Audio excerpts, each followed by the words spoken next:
Hey, shalom, shalom, akiyam. First and foremost, I would like to give all praise, honor, and glory to Yahweh, Bahashem, Yahweh Shai, Bahashem, Rakah, Kodash. And I would also like to give a double honors to the elders and apostles of Great Millstone, where I learned this 144% truth.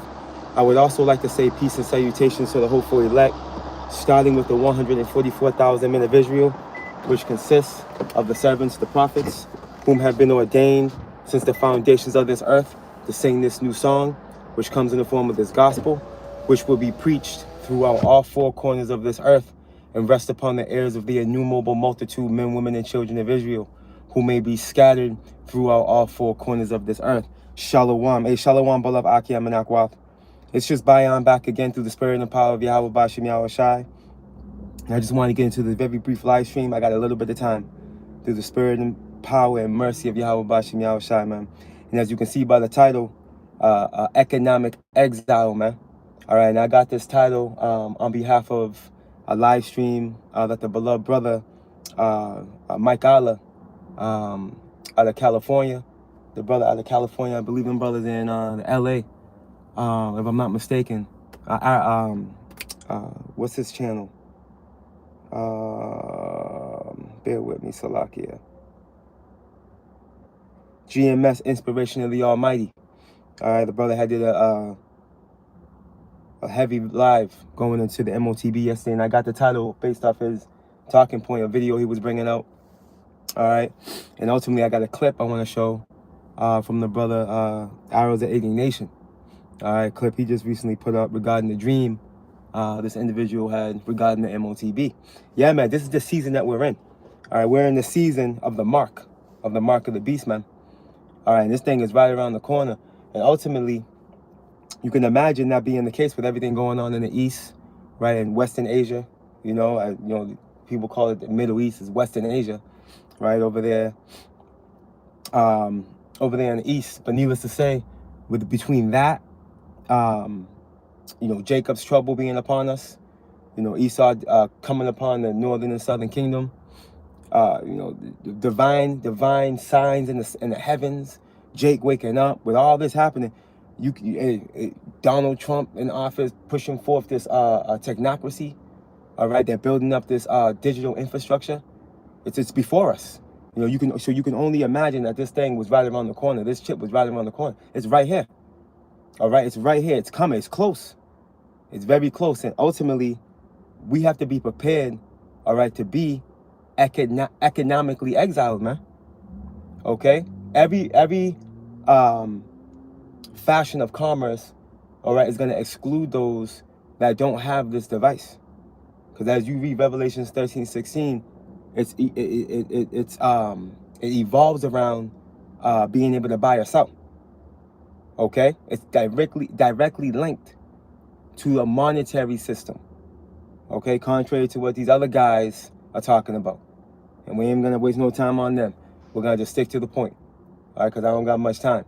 All right, this is on its way, man. Okay, it's right around the corner. And Lord willing, we're prepared.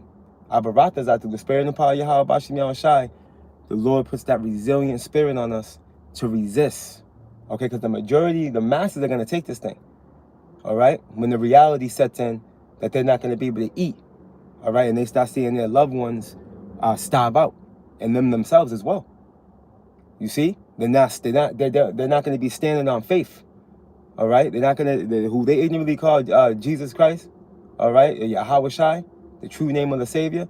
Hey, Jesus Christ went out the back door back in 2020. All right, when during C19, and we're code talking. Hey, if you know, you know. Okay, hey, JC went out the back door then. You see the masses of these people that claim to stand on the foundation of JC. You see what they did. Okay, they went right down to that clinic to keep their job, and they got that thing. Now, real quick, let me see something real quick through the spirit. I want to get this clip real quick.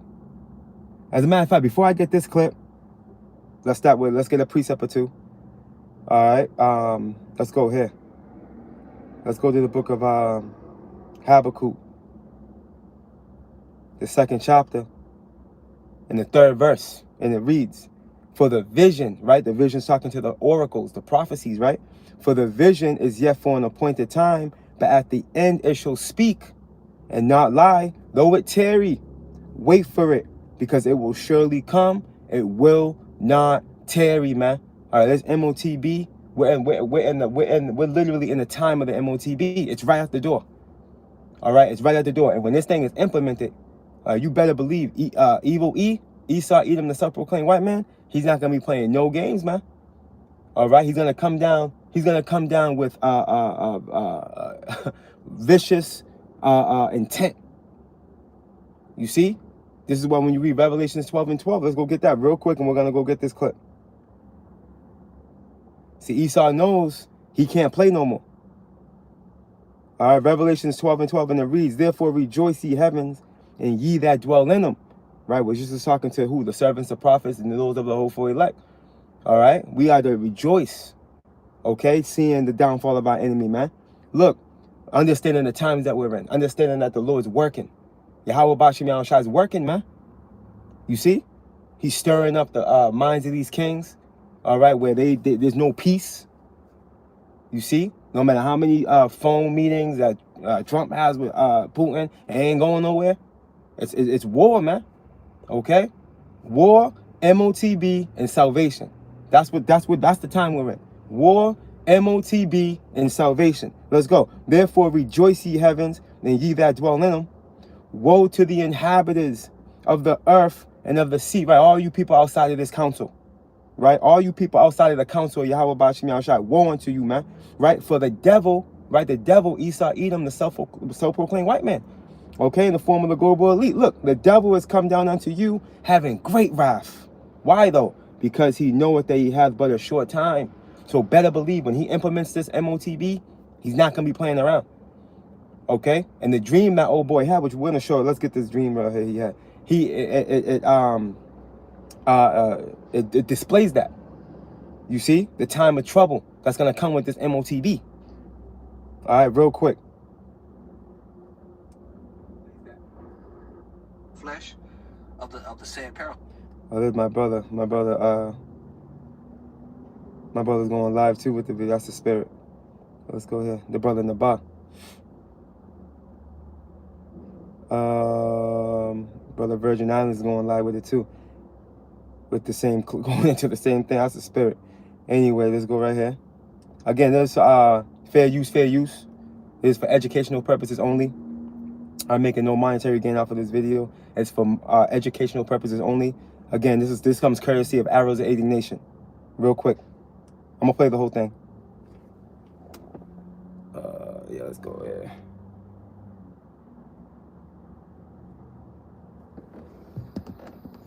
As a matter of fact, now let's play it this way. Never made a video like this before, and it's been eating at me inside to at least tell you guys what I've been saying.